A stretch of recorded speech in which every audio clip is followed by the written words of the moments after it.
Assalamualaikum warahmatullahi wabarakatuh. Kelas 8, anak-anakku selamat pagi. Oke, untuk pelajaran prakarya tahun ini kalian masih diajar oleh Miss Uji atau Ibu Wirdianita. Biasa kalian panggil Miss Uji ya, karena kemarin kalian kelas 7 sudah pernah ketemu, jadi Miss tidak perlu memperkenalkan diri lagi. Oke, untuk pelajaran prakarya kelas 8, kalian sudah ada buku pegangan masing-masing. Jadi Miss untuk pertemuan pertama akan memberikan sekali lagi garis besar dari 4 aspek pelajaran prakarya itu sendiri. Ya, yang pertama kalian bisa lihat di sini. Aspek pertama dari mata pelajaran prakarya yaitu pertama kerajinan. Kerajinan itu dikaitkan dengan kerja tangan, benda fungsional yang biasa kalian pernah bikin ya, yang pernah kalian buat untuk kerajinan. Kan Miss ada kasih, selain teori Miss juga ada kasih tugas berupa membuat suatu produk ya yang berhubungan dengan kerajinan. Yang kedua yaitu rekayasa terkait dengan beberapa kemampuan merancang, merekonstruksi, dan membuat benda produk yang bermanfaat dalam kehidupan sehari-hari. Yang ketiga yaitu budidaya, yaitu kerja berusaha untuk menambah dan menumbuhkan benda atau makhluk hidup supaya lebih besar atau berkembang biak, bertambah banyak. Ini mungkin kita sudah pernah praktek ya waktu kelas 7 budidaya yang berhubungan dengan bercocok tanam ya kan. Jadi untuk menanam tanaman obat misalnya kemarin kita sudah pernah praktek. Dan yang terakhir yaitu 4 pengolahan.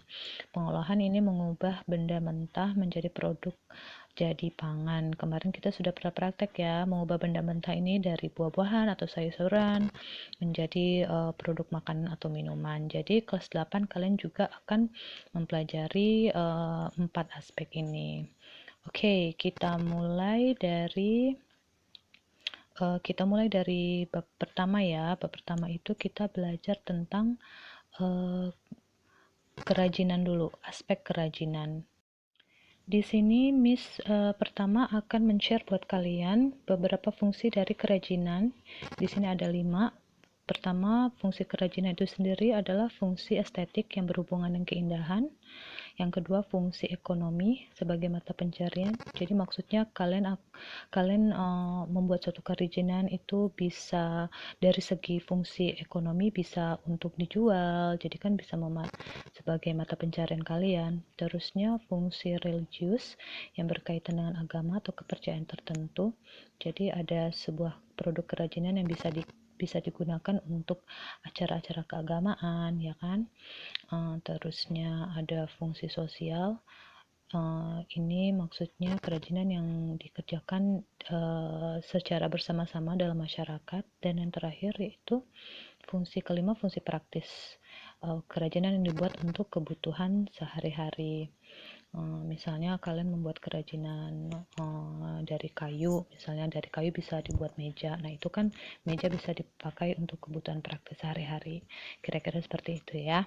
Terusnya di sini Miss ada kasih juga jenis kerajinan itu sendiri terbagi 2, yaitu tradisional yang dibuat oleh masyarakat pengrajin turun-temurun dan kerajinan modern, kerajinan ciptaan baru hasil kreasi pengrajin. Oke ya, kita lanjut ke bab 1 yaitu kerajinan bahan lunak. Jadi untuk bab pertama di semester 1 ini kita akan belajar tentang kerajinan bahan lunak. Kalau dulu semester waktu kelas 7 kalian belajar kerajinan serat ya. Jadi untuk sekarang kita belajar kerajinan bahan lunak.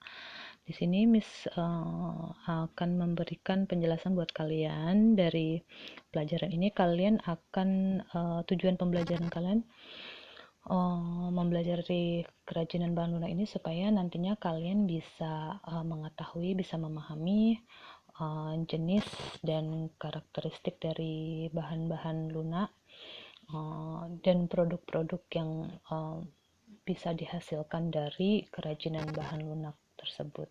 Oke. Nah, yang pertama Miss akan share jenis dan karakteristik kerajinan bahan lunak. Jadi bahan lunak itu dibagi menjadi dua. Oke, yang pertama ada bahan lunak alam dan bahan lunak buatan. Jadi kita kupas satu-satu ya, bahan lunak alam itu yang mana, bahan lunak buatan itu yang mana. Oke, bahan lunak alam, di sini kalian bisa lihat, bahan lunak alam itu yaitu bahan lunak untuk karya kerajinan yang diperoleh dari alam, dan cara pengolahannya juga alami, tidak dicampur dengan bahan buatan. Kalian bisa lihat contohnya di situ. Ada dari bahan-bahan lunak alam itu yang alami ya, ada dari tanah liat, dari kulit, getah nyatu, bubur tisu, dan flower clay. Jadi kalian bisa sekalian melihat gambarnya di situ ya, udah jelas. Kalian juga bisa lihat di buku panduan kalian juga ada ya, untuk lebih jelasnya dan untuk lebih detailnya ada di situ. Lalu bahan yang kedua yaitu bahan lunak buatan. Bahan lunak buatan yaitu bahan untuk karya kerajinan yang diolah dan dicampur dengan zat kimia ya, sehingga menjadi lunak, lembut, dan mudah dibentuk. Ini ada beberapa contoh bahan lunak buatan ya, ada polymer clay, ada gips, fiberglass, lilin, sabun, dan parafin. Sambil kalian membaca, sambil kalian melihat gambarnya di situ ada ya. Jadi anak-anakku misulang sekali lagi ya, kerajinan bahan lunak itu terbagi dua, yaitu bahan lunak alami dan bahan lunak buatan. Jadi kalian bisa baca kembali di buku panduan kalian, dan kalian bisa nonton kembali video ini. Jika ada pertanyaan, kalian bisa ajukan di grup WA ya. Nah, untuk sekarang kalian silakan mencatat hal-hal yang kamu anggap penting dari video tadi. Nah, di buku catatan kamu catat ya, kamu tulis tanggal hari ini, nama kamu lengkap, dan kelas kamu. Kamu tulis di atas catatan kamu, lalu foto, dan kirim ke WA Miss Suji seperti contoh berikut ya. Miss tunggu sampai jam 12 siang ini. Terima kasih banyak. Selamat belajar dan jaga kesehatan. Bye-bye.